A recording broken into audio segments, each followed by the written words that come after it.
दूसरा, नामों में भेदभाव, ये नाम जप नहीं, सब नाम समान फलदायक हैं।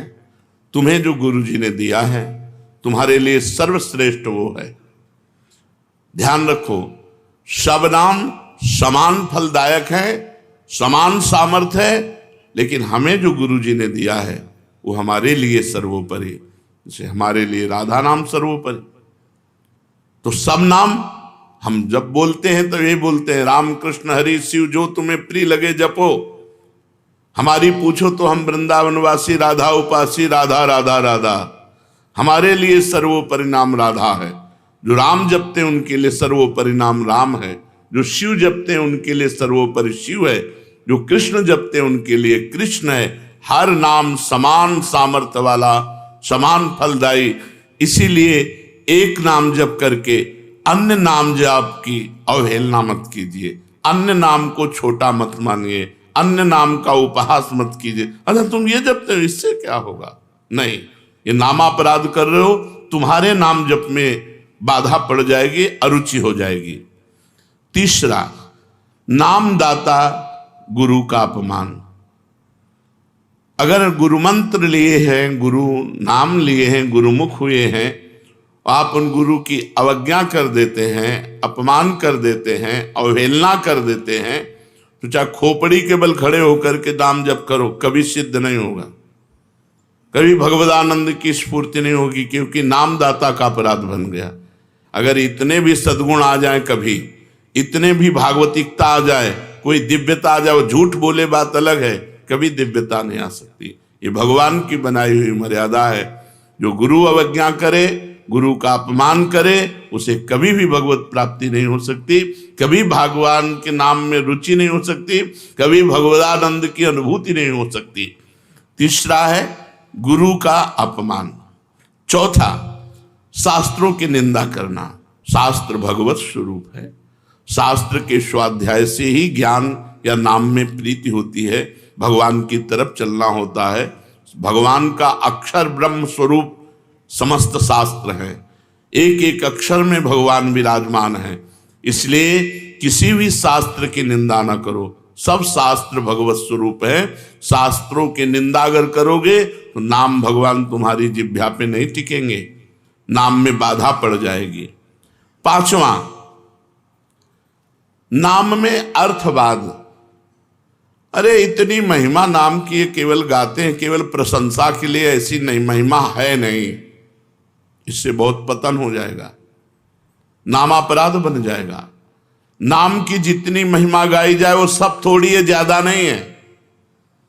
कहूं कहां लगी नाम बड़ाई, राम न सकहीं नाम गुण गाई। स्वयं भगवान राम अपने राम नाम की महिमा का पूर्ण रूप से गान करना चाहे तो वो भी नहीं कर सकते। इतनी महिमा नाम की है कि स्वयं नामी यदि नाम की महिमा का यथार्थ में पूर्णतः गान करना चाहे तो वो भी नहीं कर सकता। तो जो ऋषि मुनि संत महात्मा जितने हुए नाम जापक, वो जो वर्णन करते हैं वो यथार्थ सत्य है, लेकिन पूर्ण नहीं है। पूर्ण तो भगवान भी नहीं नाम की महिमा का गान कर सकते, इतनी अपार महिमा नाम की है। इसलिए नाम में अर्थवाद कि अरे ये तो नाम की रोचकता के लिए इतनी प्रशंसा कर दी गई है, वैसे वस्तुतः ऐसा है नहीं, ऐसा सोचना ये नामापराध है। छठा, नाम का सहारा लेकर के पाप करना। कोई पाप कर्म कर रहे, अरे नाम जप लेंगे उससे नष्ट हो जाएगा। पीछे आपने सुना है कि जो नाम के बल से पाप करते हैं उनको अवश्य नरक मिलता है, क्योंकि नाम अबलो नशानी अबना नशे हो। आज तक किया अब नहीं करूंगा, जपो सब पाप नष्ट हो जाएंगे। लेकिन ये उत्साह रख कर पाप करना कि चलो मैं शाम के खूब राधा राधा रट लूंगा, हर नाम एक नाम में जितनी सामर्थ्य उतना कोई पाप कर ही नहीं सकता, तो मैं मनमानी पाप करूं और शाम के नाम जप करूं। नहीं, तुम्हें नरक की प्राप्ति होगी। तुम नामापराध कर रहे हो, नाम का सहारा लेकर पाप करना। सातवां, धर्म व्रत यज्ञ आदि के साथ नाम की तुलना करना, किसी और साधन से नाम की तुलना करना।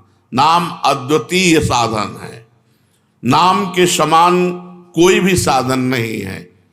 चाहे यज्ञ हो, चाहे व्रत हो, चाहे दान हो, चाहे तीर्थ याटन हो, नाम के समान नहीं है। इसलिए नाम के बराबर कि भाई तुम नाम जप कर रहे हो, हम गंगा नहा के आ रहे हैं, तुम नाम जप कर रहे हो, हम अमुक धर्म कार्य करके आ रहे हैं, तुम नाम जप कर रहे हो, हम अमुक व्रत कर रहे हैं, हम तो 108 यज्ञ कर रहे हैं, तो नाम जापक की बराबरी किसी से नहीं हो सकती। नाम की समानता धर्म व्रत यज्ञ आदि के साथ तुलना करना। नाम जापक जब गंगा जी को स्पर्श करता है तो गंगा जी निष्पाप हो जाती है, गंगा जी निष्पाप हो जाती। गंगा पापम, गंगा जी पाप का नाश करते हैं, लेकिन जब नाम जापक गंगा जी का स्पर्श करता है तो गंगा निष्पाप हो जाती है। इसलिए धर्म व्रत यज्ञ आदि के साथ नाम की तुलना करना, ये नाम का 7वां अपराध है। 8वां, हरि निंदक, हरि विमुख, अवहेलना करने वाले भक्तों की, उन अश्रद्धालुओं को जो सुनना नहीं चाहते, जो भक्तों की निंदा करते, भगवान की निंदा करते हैं, ऐसों को नाम का उपदेश करना। अब यहां विचारणीय विषय है, जो सुनना नहीं चाहते हैं। अभी आपने सुना कि जब नाम कीर्तन किया जाता है तो यदि उनके कान में नाम पड़े उनका भी मंगल हो जाएगा। उनको उपदेश नहीं करना, लेकिन नाम सुनाना है। दूर से भगवान नाम की जय घोष करनी है, घोर पापी के भी कान में जाएगा तो उसका मंगल करेगा। नाम कीर्तन की महिमा में सुना। तो यहां ये बात नहीं है, यहां बात कही जाती है उसको शिष्य बनाना, उसको उपदेश करना। जो अश्रद्धालु है, सुनना नहीं चाहता, हरि निंदक है, भक्त निंदक है, ये नामापराध है। ऐसे को शिष्य नहीं बनाना चाहिए। लेकिन नाम कीर्तन सुनने का सब कोई अधिकारी है। जैसे जगाई और मधाई, मांस मदिरा आदि सबसे युक्त पुरुष, घोर दुष्ट स्वभाव, भक्त को देख करके ही गाली देना और उनका उपहास करना। तो हरिदास जी ने कहा नित्यानंद महाप्रभु से, छोड़ो, इनके समीप भी नहीं चलना। ये मोहल्ले में उनका तंबू लगा हुआ है, शिविर लगा हुआ है, चलोगे ठीक नहीं है। काहे को मधुमक्खी के छत्ता पे ईंट मारे, वो भनभना के तुम्हारे ऊपर ही आएंगी। तो नित्यानंद महाप्रभु ने कहा अधिकारी तो यही है, ऐसे लोग ही अधिकारी हैं हरिनाम के, जो घोर पापाचरण में रत हैं। उनके कान पर यदि हरिनाम जाएगा तो उनका भी मंगल हो जाएगा। जाके महामंत्र का उच्चारण किया, परिणाम वही हुआ जैसे बर्रा के छत्ता में कोई ईंट मार दे। शराब के नशे में थे, एक घड़ा उठाया और फेंक के मारा तो नित्यानंद महाप्रभु के सर पर लगा और रक्त स्राव होने लगा। भगवान नाम उच्चारण करते हुए ये प्रहार उनको सहना पड़ा। उनके लिए जब सूचना मिली चैतन्य महाप्रभु को तो भगवद आवेश में आ गए और सुदर्शन चक्र का स्मरण किया। सबने प्रार्थना करी, नित्यानंद महाप्रभु चरणों में लौट गए। प्रभु आपका अवतार दुष्टता का नाश करने के लिए, दुष्टों का नाश करने के लिए नहीं। प्रभु ये आपके विशेष दया पात्र है, कृपा पात्र है। आखिरकार उन दोनों भाइयों को महाभागवत बना दिया, जगाई मधाई को महाभागवत बना दिया। उनके नाम के घाट बने हुए हैं। तो भगवान नाम सुनने का अधिकारी सब कोई है, लेकिन भगवान नाम की दीक्षा का जो हरि निंदक है, भक्त निंदक है, अश्रद्धालु है, ऐसे को यदि नाम उपदेश किया जाए तो नामापराध लगता है। 9वां, इतनी नाम की महिमा सुनी और फिर भी नाम जप नहीं किए, ये नामापराध है। ये 9वां नामापराध है। नाम की महिमा सुनकर नाम में प्रेम ना करना, नाम की महिमा सुनकर नाम जप ना करना, इतनी महिमा सुनी, भगवान ने इतनी कृपा करी कि नाम की महिमा सुनवाई और आप नाम जप में नहीं लगे, अब आप अपराधी हो, आपको दंड मिलेगा। 10वां, मैं मेरे में फंसे रहना और भोगों से प्रेम करना और नाम का विस्मरण कर देना। नाम गुरु जी ने दिया, जपने की प्रेरणा की, मैं मोर तोर तैसी माया में फंसे रहे, भोगों में फंसे रहे, तुम्हारी दुर्गति पक्की होगी। ये 10 नामापराधों से यदि बच जाए तो नाम जप और नाम कीर्तन में आसक्ति हो जाएगी, नाम में प्रेम हो जाएगा। यदि हमें नाम में प्रेम नहीं हो रहा तो देख लो इन 10 नामापराधों में कोई एक अपराध बन रहा है। पहला, संत पुरुषों की निंदा। दूसरा, नामों में भेदभाव। तीसरा, गुरु का अपमान। चौथा, शास्त्र निंदा। 5वां, हरिनाम में अर्थवाद। 6ठा, नाम का सहारा लेकर पाप करना। 7वां, धर्म व्रत यज्ञादि के साथ नाम की तुलना करना। 8वां, अश्रद्धालु हरि विमुख और सुनना ना चाहने वालों को भी नाम का उपदेश करना। 9वां, नाम का महत्व सुनकर भी नाम में प्रेम ना करना। 10वां, मैं मेरे तथा भोगादि विषयों में लगे रहना। ये 10 नामापराध हैं। अब आज हमको पता चला 10 नामापराध हैं, इनमें हमसे कई नामापराध हो गए, तो उनसे कैसे छूटे? तो प्रश्न है, नामापराध यदि बन जाए तो उससे छूटने का उपाय क्या है? नामापराध यदि बन जाए तो उससे छूटने का उपाय क्या है? तो कहते हैं कि नामापराध को छुड़ाने के लिए नाम ही है। पश्चाताप करते हुए नाम जप करो, वो नामापराध को भी मिटा देगा। अपनी भूल को, अपनी गलती को बार बार दोहराओ, मेरे से ऐसा क्यों हो गया, हे भगवान ऐसा नहीं होना चाहिए था, राधा राधा राधा राधा, वो भस्म हो जाएगा। अंदर जलन होना, पश्चाताप होना, अपनी भूल स्वीकार करना और नाम जप करना, तो नाम जप से ही और पश्चाताप से ही आपका नामापराध नष्ट हो जाएगा।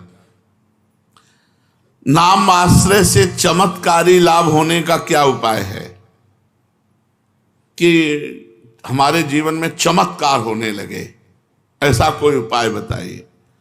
चमत्कारी लाभ, भाई नाम स्वयं में चमत्कार है। एक बार श्री ज्ञानदेव जी और नामदेव जी ब्रजमंडल में परिक्रमा के लिए आदि आदि दर्शन के लिए, वो तो महायोगी ज्ञानदेव जी सूक्ष्म रूप धारण किया और कुएं में जाकर जल पियाए, पर अपनी प्यास बुझा ली। नामदेव जी से कहा आप, तो उनका हमारे पास तो योग है नहीं, नाम ही है, विट्ठल विट्ठल विट्ठल विट्ठल। तो कुएं से पानी ऊपर उठने लगा और समीप से आके बहने लगा और पीने लगे। नाम सर्व चमत्कारी, नाम सर्व चमत्कारी। कबीरदास जी के एक शिष्य जो आए थे उनसे शास्त्रार्थ करने, पद्मनाभ जी, वो जा रहे थे तो एक भीड़ लगी हुई थी। तो ऐसे कौतूहलवश देखा क्या बात है, तो एक आदमी आत्महत्या करने जा रहा था। उसे गलित कुष्ठ था शरीर में, तो पत्थर बांध करके वो गंगा जी में डूबकर मरना चाहता था।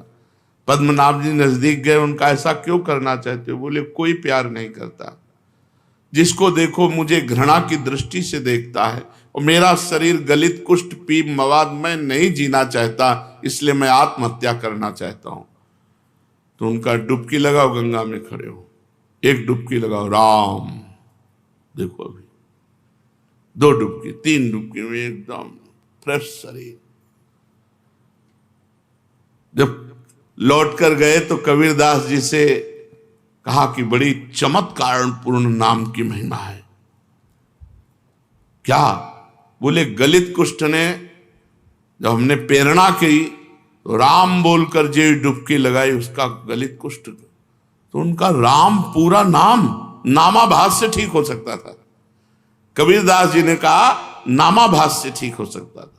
भाई जी महाराज ऑफिस में बैठे थे राधा बाबा के साथ, सूचना है कि कोई आदमी आया है, आपसे जरूर मिलना चाहता है, वो बहुत पीड़ित है, तो कंबल ओढ़े हुए थे। भाई जी क्या बात है भाई? उनका मैं आत्महत्या करने जा रहा हूं। क्यों? कंबल हटाया, देखा पूरा शरीर गलित कुष्ठ से। तो उनका गलित कुष्ठ। भाई जी ने कहा अच्छा नहीं, आत्महत्या करना तो ठीक नहीं है। भगवान नाम लेकर जे ही आलिंगन खत्म। वासुदेव कुष्ठी का चरित्र है चैतन्य चरितावली में। चैतन्य महाप्रभु ने हरे कृष्ण कह के जे गले से लगाया। नाम का अद्भुत चमत्कार। पर छोटे मोटे चमत्कारों में प्रयोग करोगे तो सबसे बड़ा चमत्कार की सुमिर पवन सुत पावन नामू अपने बस करी राखे रामू, ये नहीं हो पाएगा। भगवान का साक्षात्कार नहीं हो पाएगा यदि अपने नाम का प्रयोग करोगे। भगवान का ये हमने जीवन में कई बार देखा है। भगवान नाम का अद्भुत चमत्कार, अद्भुत महिमा भगवान नाम की देखी। नाम में विश्वास हो, नाम को आदर बुद्धि के साथ जपो, नाम का चिंतन करते हुए नाम जपो, नाम को गुप्त रखो, जो चाहोगे हो जाएगा। नाम को गुप्त रखो। कितना जप संख्या करते हो? इसीलिए हम संख्या करते नहीं। सही ईमानदारी से अगर कोई हमें हाथ खड़ा करके पूछे कि तुम्हारी साधना क्या है, तो हम कह देंगे शून्य। शून्य के सिवा हमारी साधना कुछ नहीं है, क्यों कोई गणना नहीं है। कोई गणना हो कि ये है, ये है, ये है। अब जो दिनचर्या बन गई वो तो जैसे किसान की खेती वैसे हमारी दिनचर्या है। हम उसे साधना थोड़ी मानते हैं। जैसे किसान आदमी अपना सुबह से खुरपी फावड़ा लिया, अपने खेत में गया, दिन भर मेहनत की, शाम के खाया पिया, चैन से सो गया, अब उसे हम साधना माने? अब हमारा तो जीवन बचपन से यही रहा, तो हमारी तो किसानी यही है, हमारी खेती यही है। कोई गणना नहीं।